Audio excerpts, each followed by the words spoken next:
The Detroit Red Wings lose Robbie Fabbri for the remainder of the season and then immediately get shut out by the Calgary Flames 3-0.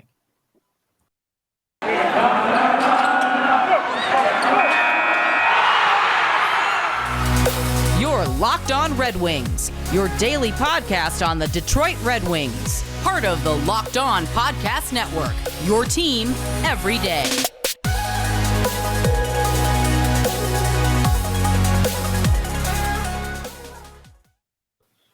All right, welcome back to the Locked On Red Wings podcast. We are your hosts, Brian Fisher and Scotty Bentley. Scotty, of course, hosts over at Locked On Tigers, and stuff is starting to pop off in the MLB. Scotty is happier than ever.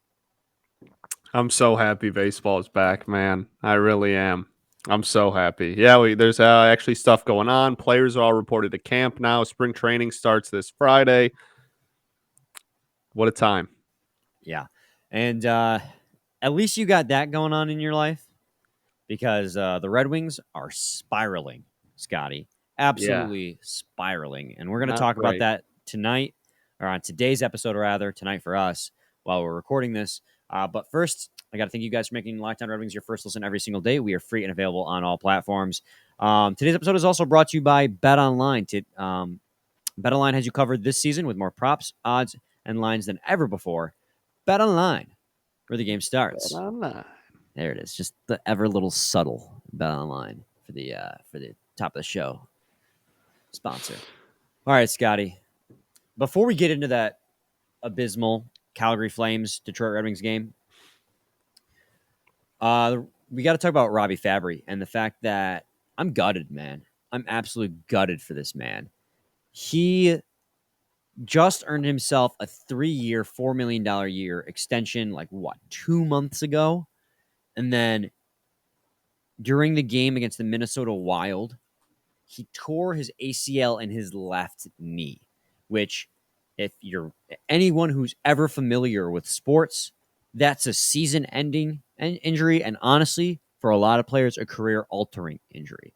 And why I'm so gutted, I'd be gutted no matter who tore their ACL, because that's awful, awful injury. I've never experienced it for myself, but from what I hear from people who have, one of the worst injuries you can ever have. Because, I mean, it's your knee. It's one of the most important joints you use, because you have to use it every day just to walk. It's everything that the fascinating thing about the torn ACL is you can walk and you can walk in a straight line. You can run in a straight line with a torn ACL.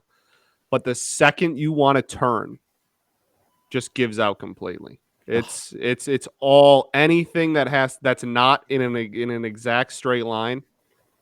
It's donezo. Just thinking about that, man, it's giving me the shivers. It's an injury I never want to experience, and this is Robbie Fabbri's third torn ACL in his career. The torn ACL is basically what chased him out of St. Louis, because he was a fairly highly touted prospect with St. Louis. Tore his ACL in his right knee twice. By the time he came back from both those injuries, he didn't have a spot in the lineup anymore, which is what ended up getting him traded to the Detroit Red Wings, and for the Jacob De La Rose deal. For this to have happened again after he basically revitalized his career with the Detroit Red Wings really, really sucks, especially when he's having as good of a year as he's having. I mean, so far this season, he's got 30 points in 56 games played, 17 goals, 13 assists. He's been a good player. He's got an expected goals for percentage so far this season of, I had it up earlier. His relative, since I have it right here in front of me, is 0.06. So relative to his teammates, he's just barely a positive asset. And then his expected goals for percentage in general is a 47, which is 2 points higher than the Red Wings themselves. So in terms of relative to the Wings themselves, he's a positive influence on the ice. So for a player like that, who's fought back to get back to where he is, man, I'm absolutely gutted. Yeah, no, it's and especially again when you consider his history with that kind of stuff, it is that sucks, man. And you said it's the other knee, right? I heard that. So he tore the ACL twice in his right knee with St. Louis, and now it's his left knee. So it's that's tough, man. That sucks. That really does suck. And man. I hate injuries more than anything, man. I really do. That stuff's so sad. Hopefully though, I mean he's bounced back from it in the other knee twice, so hopefully he has the ability, just go through recovery, go through physical rehab and everything, and hopefully next season can come back and I mean from a Red Wings perspective, it's devastating too. I mean, not the the fact that you just signed to an extension, like that's just ill timing. But that's nobody's fault at all. So like whatever, that kind of stuff happens. It sucks, but it happens, and there's nothing that says he can't come back and be just as productive as he was before it. Just gonna missing the rest of this season doesn't even really matter at this point. It's mostly just gonna be how long it takes him to come back into And that next was my next season question. more than anything. But missing the rest of this season really means nothing at this point. But I think, we talked about when Verona came back, how much that would help the depth, right? We talked about, like we're getting another winger. We get to drop some people back. Our depth is going to be the best it's been all year. And then Bob's your uncle. So.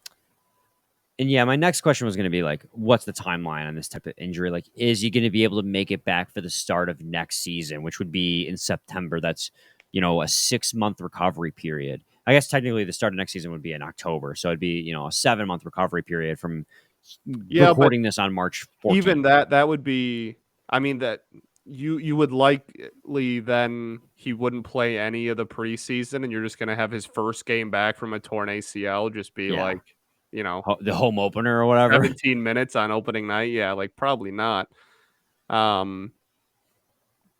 But that being said, it's like I said, the silver lining is missing the rest of the season doesn't really matter. The Wings are out of it, whatever. It's not really that big of a deal as far as the trajectory of the organization. Pretty much means nothing. And so he's going to have all of the rest of this season, all the off season, obviously. I guess I don't know, man. Like I don't know, man. I don't know. It's really tough to talk about because it's not an injury you can really put a good timetable on. It's just so inconsistent. We've seen, and especially from sport to sport, position to position, it's so well, and it varies so much from everybody. What I'll say to that though is he has already come back from 2 torn ACLs and has been as productive of a player as he has. Over half point per game with the Detroit Red Wings, a top 6 forward the majority of the season, to the point that he has earned himself a 3-year contract extension, which means that Steve Yzerman viewed Robbie Fabbri as a part of this team going forward. He was signed through the 2025-2026 season because the extension doesn't start till next season. So Steve Yzerman viewed and looked at Robbie Fabbri and said, this is a guy that's part of our future. He did that after having 2 torn ACLs. He revitalized his career after 2 torn ACLs. So there is nothing to say that after the 3rd torn ACL, he can't do the same thing. Yeah, no, absolutely. I think there's enough history within his past, and there's enough history just with modern medicine and everything. I think that I'm not too worried about him coming back and being half a point, just over 0.6 a game. I'm not too worried about him getting that production back. It's just, he at 3 torn ACLs and he's still relatively young in the grand scheme of things. Mid-20s. Like 25, 26. Like I'm sure it's scary for him, and it just sucks, man. It really does just suck. And I hope that he has a pretty quick recovery and can be, a productive part of the team next year. And again, he's not going to miss all of next season or anything. It's not anything crazy like that, but it's definitely going to make the first couple of months of next year interesting, and then easing him back in and all that. It's just, it sucks for everybody. Well, and his presence was definitely missed on Saturday. Not having him and Tyler Bertuzzi sucked. And we're going to talk about that game against the Calgary Flames in a moment. But first, we got to talk to you guys today about Athletic Greens. They are, they're a new sponsor that we have and it helps support gut health. And I know you, Scotty, have been using it every day since we got these in the mail. I've been a little bit more inconsistent with it. You say that you've actually been liking it so far. Can you explain a little bit why? Yeah, no, I think it's awesome. I really do. They sent all the hosts, like, I don't know, a care package thing full of all the products that they have to, so that we could better articulate, experience it and better articulate the selling points of it. But it really is. It's just you pour it in water and you drink it. But like first thing you do right when you wake up every morning is you drink it. It's 10 to 12 ounces, something like that, of just this powder mixed with water, and it has like 75 different vitamins and minerals in it. Like it's like seriously 75. Like it's crazy. It's supposed to give you everything you need from a day-to-day basis. And yeah, I have it first thing in the morning every morning, and it's awesome. And it's something that pretty early on I started noticing a difference just in like how I felt throughout the day, like stuff as simple as that. um and yeah, I absolutely love it, and I will absolutely be re-upping when my initial care package here runs out. But it's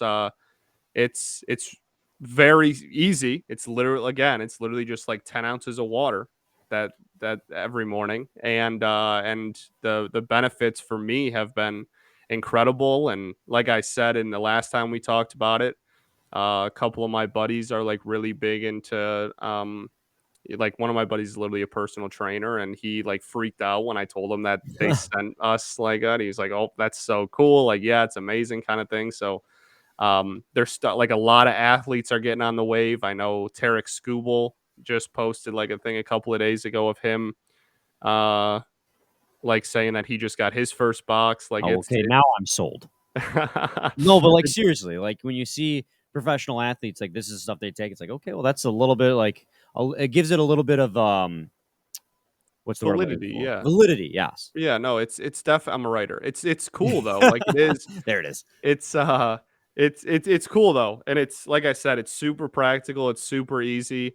And I like don't even forget anymore. Like I wake up and I think like, hey, I want to like do this. So Your eyes open and you go, I've had it "Where's my athletic greens?" every single morning. Yeah, it's very cool. So at this point, you guys are probably wondering, what the heck is this stuff in all reality? He gave you a little bit of a rundown, but with one delicious scoop of athletic greens, you're absorbing 75 high-quality vitamins, minerals, whole food source superfoods, probiotics, and adaptogens to help you start your day right. The special blend of ingredients support your gut health, your nervous system, your immune system, your energy, recovery, focus, and aging. All the things.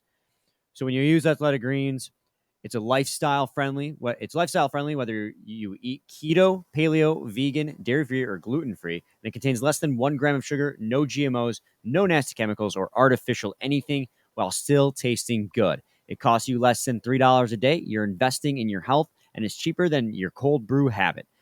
You're investing in an all-in-one nutritional insurance. Athletic Greens has over 7,000 five-star reviews recommended by professional athletes, much like Scotty's personal trainer friend, and as you've just heard, Tarek Skubal apparently. Trusted by leading health experts such as Tim Ferriss and Michael Gervais. Right now, it's time to reclaim your health and arm your immune system with convenient daily nutrition, especially heading into the flu and cold season. Just one scoop in a cup of water every day. That's it. No need for a million different pills and supplements to look out for your health. To make it easy, Athletic Greens is going to give you a free 1-year supply of immune-supporting vitamin D and 5 free travel packs with your purchase. All you have to do is visit athleticgreens.com/NHL Network. Again, that's athleticgreens.com/NHL Network to take ownership over your health and pick up the ultimate daily insurance. Scotty, let's start talking about this Detroit Red Wings game against the Calgary Flames, a game which we actually forgot to preview because we were so disgusted at that Minnesota Wild game. Now, it was a good game. The Red Wings played really hard, but we were ranting a lot because of what happened to Lucas Raymond. And then there was a lot to just break down. And then at the end of the recording, we're like, wait, we've got to preview the Calgary Flames game on Saturday. We're like, oh, we'll recap it. I don't want to recap it, Scotty. I don't want to do it, buddy.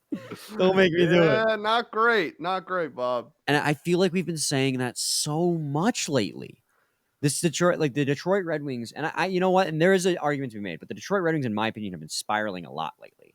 I said that on Twitter after that loss, and I got a response back that said, are they really spiraling, or is this just who they are and that they've been overperforming all year? And I think that's a kind of a fair argument to make.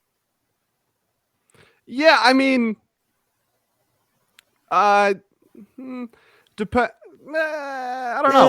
It's like a little bit of column A, a little bit of column B. Season are we? Like 3/4 at this point. Okay, and when do you think the spiraling started? Like 10 after the Philadelphia Flyers game. Literally started 10 games ago. So you think that what we actually are is less than half the season, and we were overperforming for more than half the season? I think to some degree we were. I think a select few players were highly overperforming, which helped propel them to where they're at. I agree. I don't think they're this bad either. Sure. I think the truth lies somewhere in the middle. But Fair this enough. spiral they're on now is really rough. I have a hard time with like this is what they actually are when did you see They're my not TV this just bad. freak out right there? Yeah, I'm watching your screen, your face. What is just light up. happening? Nothing is on the TV. You're being assaulted. It's just like flashing. I don't know what's going on. This is really kind of scaring me at the moment. There's it's a black screen. Like there's nothing on TV, and then it just flashes white at me. So scared that you keep like pulling your hoodie to cover more of your Okay, face. well, this is Can I? Okay, this is live, guys. This is happening right now. Derail this. The Calgary Flames. Yes. Column A, column B. No, I just have a hard time with like if something is more than half the season. I feel, you know what I mean? Like if we started off hot for like 2 months and then dipped down to, reality, quote unquote, be like, okay, yeah, we probably just got off to a hot start and this is where we're actually at. But I mean, we were at or above 500, over halfway through the season. And I think you're right. I think at the end of the day, it probably is somewhere in the middle. We probably were overperforming, but I also don't think we're 9-2 to the Coyotes bad either. Like, no, God, no. no. I think that it is probably just when it rains, it pours kind of a thing. And honestly, part of it indirectly might have to do with the Bruins pulling ahead because we saw them beat a lot of good teams, go on a little bit of a run there. When Sider made the comments, like everybody in the locker room, like we all still think we're in the playoffs. We believe that like we're going to catch them. Everybody in the locker room believes we're going to catch them. And then they go on a week break. And then Boston goes on a 5-game win streak while you have a week off and catch up in all the games in hand. They go out to a huge points lead. You come back from the break and disaster pretty much happens. Like maybe lack of motivation. I don't know. I'm spitballing, but like it has certainly not been great.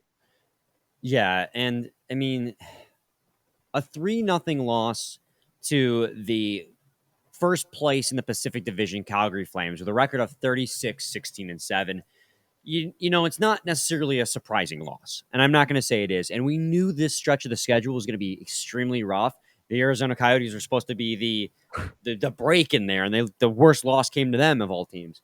But it is definitely a spiral. They're playing worse than they have in a long time. This is like maybe even worse than 2019 Red Wings levels of bad because they're 2-8 in the last 10 games, Scotty. I'm talking about like right now, not on the season. But they're 2-8 in the last 10 games, and those 2 wins came in an overtime or shootout. So they're not even regulation wins. In that span, Scotty, in 10 games, they've given up 54 goals.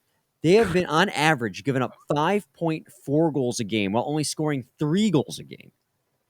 5.4 goals a game. And here's the thing is, and we've talked about it, it's a continuation of problems that they've had all season long. Well, the defense is horrid. Okay, the defense that's the one consistent. That's throughout this losing streak, this 2-8 streak. That has been the one constant that's never gotten better. But there's been other variables too that just doesn't fix. One, your effort changes on a day in and day out basis. They showed no effort against the Coyotes, balled out against the Wild, and had a tough loss. Then their effort against the Calgary Flames seemingly disappeared again. Goaltending's been an issue. Their goaltending lately, and we talked about it last week, Nedeljkovic and Greiss have been all over the place in terms of performance. This game's a prime example. Greiss came in relief of Nedeljkovic against 2 games ago against Arizona, let in 2 goals on 3 shots. To this game, he makes 40 saves. So, like, the consistency is not there. So this is a game where goaltending showed up, but the scoring disappeared. Like, absolutely disappeared. And it's become so frustrating to watch because the pieces, besides the defense is just going to be one of those things that is going to have to get fixed in the offseason through prospects finding their way to the National Hockey League, through trades, through signings, stuff like that, because the defense just needs a complete overhaul. But the forward core has potential. And granted, we were hardcore missing Bertuzzi and Fabbri. And we already talked about Fabbri. The Bertuzzi thing we've talked about at length, our opinions on him not being able to play in Canada. We talked about that early in the season. You guys can hear our takes on that. We're pretty blatant how we feel. And then it's just, but besides that, you got Jacob Vrana on the third line still, which doesn't make any sense to me. I mean, it just, why can't the effort, the goal scoring, and the goaltending all appear all at once? And it's like, it's got to give at some point. They're not going to keep playing this bad forever this season. I believe that. But it has been so hard to watch them because you know what they're capable of, and they're just not pulling it off.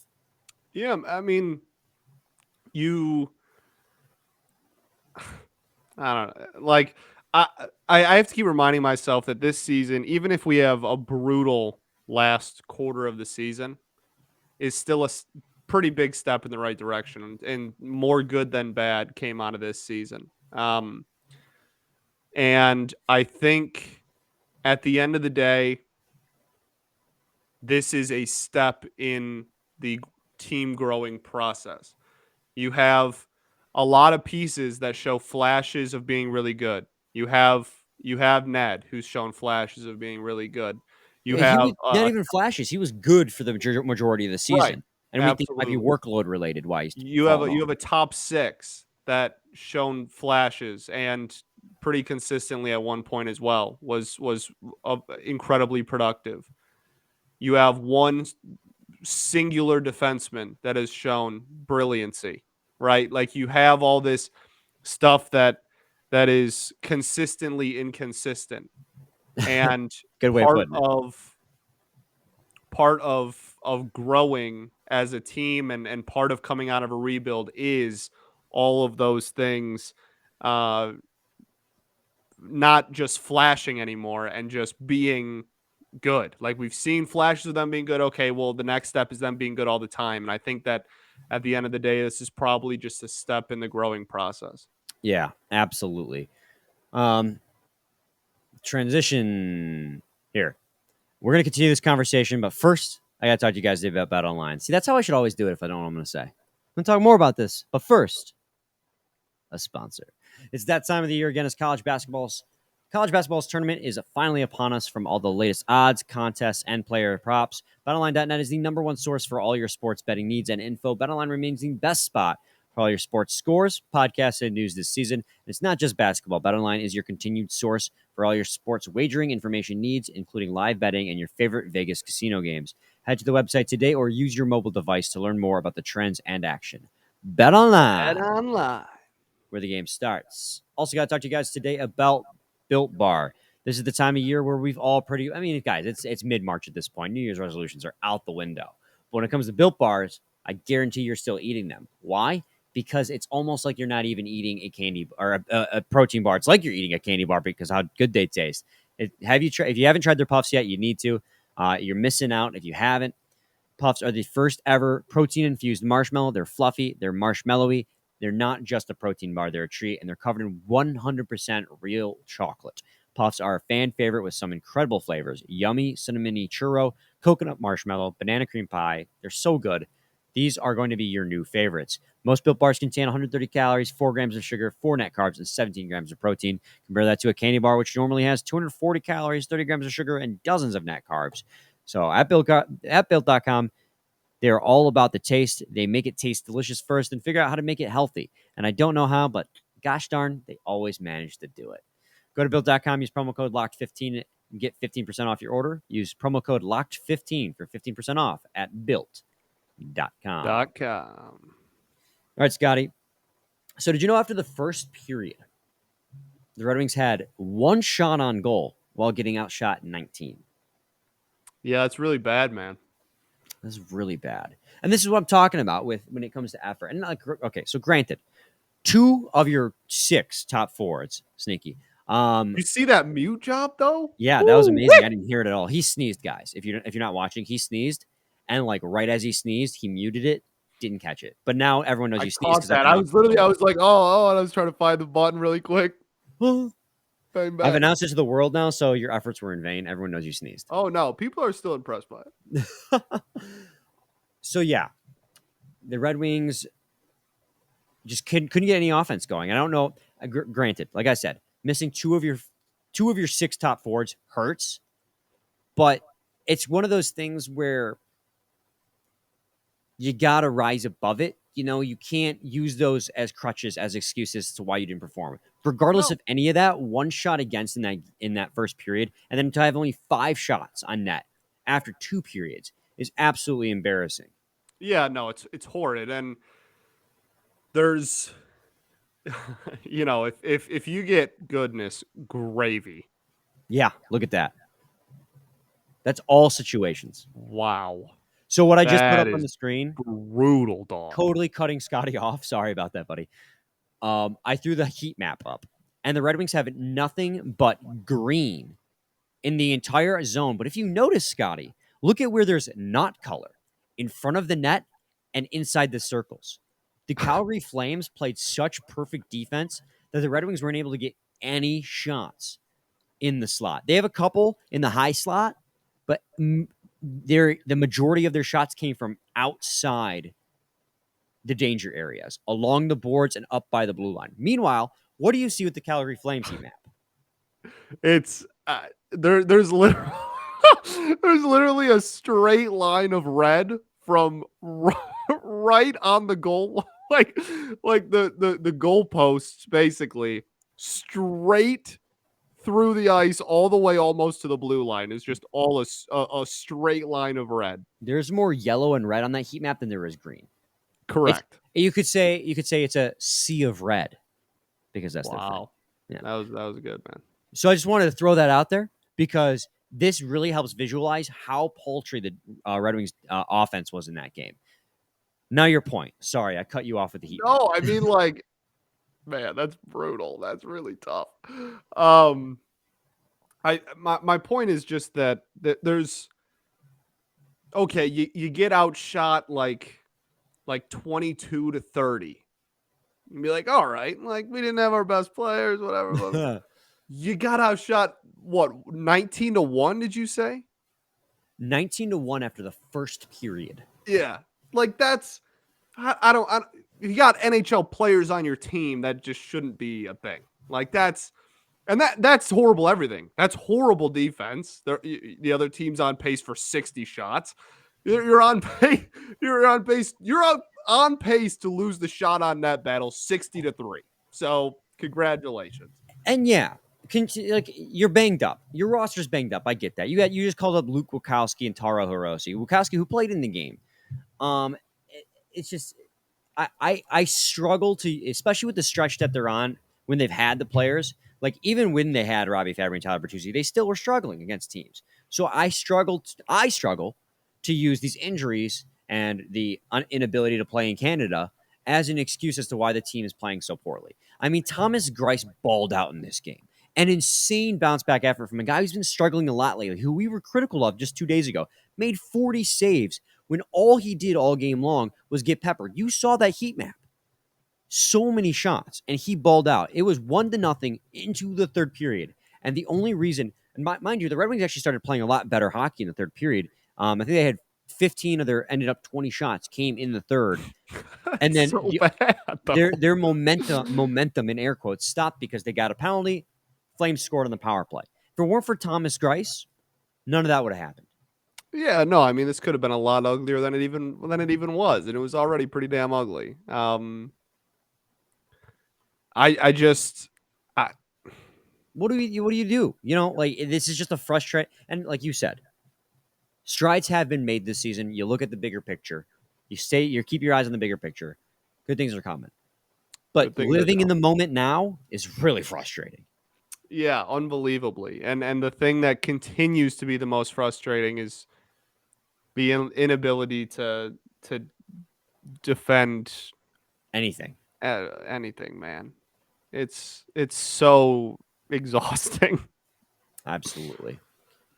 There is one other player on the team that had a positive, was damn good in this game.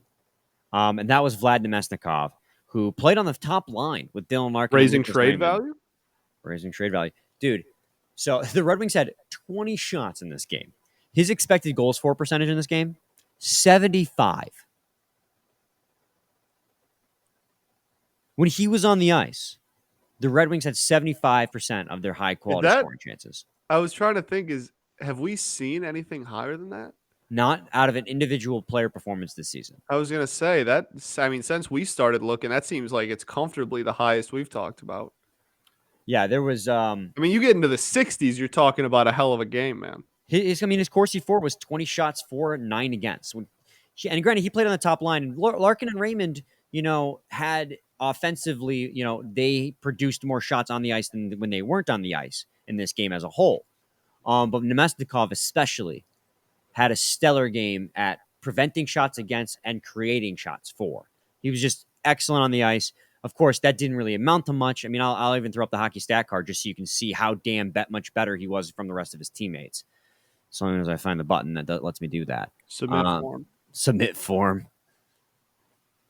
I mean, it's night and day. The rest of his Oh, teammates are all in the goodness negative. gracious. Now, mind you, Scotty, so here's the hockey stat card for those who aren't watching. Everyone else, so Jordan Osterley's all the way at the bottom at like -2.5. Impact on that game. I've said it before. It's just an accumulation of numbers. It just creates a number to tell you how big of a positive or negative impact. Nemesnikov's at 1. He's not really that high up, but when you compare that to what his teammates were doing, yeah, he's pretty damn high. Man, Veleno, horrible game. Hronek, horrible game. I mean, everyone. I'm not going to list the entire roster. Everybody had a horrible game except for Lucas Raymond was your second best player, and it was a net 0 because he was bad defensively and offensively, but good individually and miscellaneously gives you a net 0 score. So it's like kind of evens out. Yeah, but that's just my point. Like, so you have the hockey stat card and natural stat trick, both backing up that Vlad Demesnikov had a good game, which matches the eye test. Good to see. Didn't do anything in the end. Still lost 3-0. 2-8 in the last 10. It's rough, man. Well, you had 5 shots in 2 periods, so I really need this team to be good again. We're getting there. We are. No, like we said, we're taking steps. Yeah, and like I'm very frustrated tonight, because it's been a long 10 games of just getting brutally annihilated by team after team after team. But how much of this season have we spent upbeat and in a good mood because they have taken huge strides forward? Absolutely. I know it's hard in the heat of the moment, but it is. At the end of the season, every single fan is going to look back and be like, this is a successful year. It's a tough funk. It's a really bad funk, but they'll get through it. They're not going to end the season on like a 20-game losing streak. They're going to get one win, and that's going to help build some momentum and going forward. Plus, this stretch of really rough teams, one after another, is going to end. Of course, it did end against the Coyotes. Hey, chill. The cynicism's creeping back in, Scotty. Chill. You got to save me from myself. Chill. On to Edmonton. Baby. We'll preview that one for you guys tomorrow. Scotty, any final thoughts, man?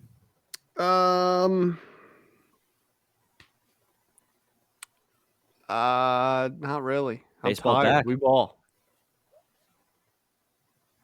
I want to thank you guys for making Locked On Red Wings your first listen every day. Now make your second listen Locked On Fantasy Hockey. Hosts Steele Rodent and Flip Livingstone help you become the expert of your fantasy league. It's free and available wherever you get your podcasts. We'll be back with a new episode tomorrow. Same time, same place. It's your team every day. Every day.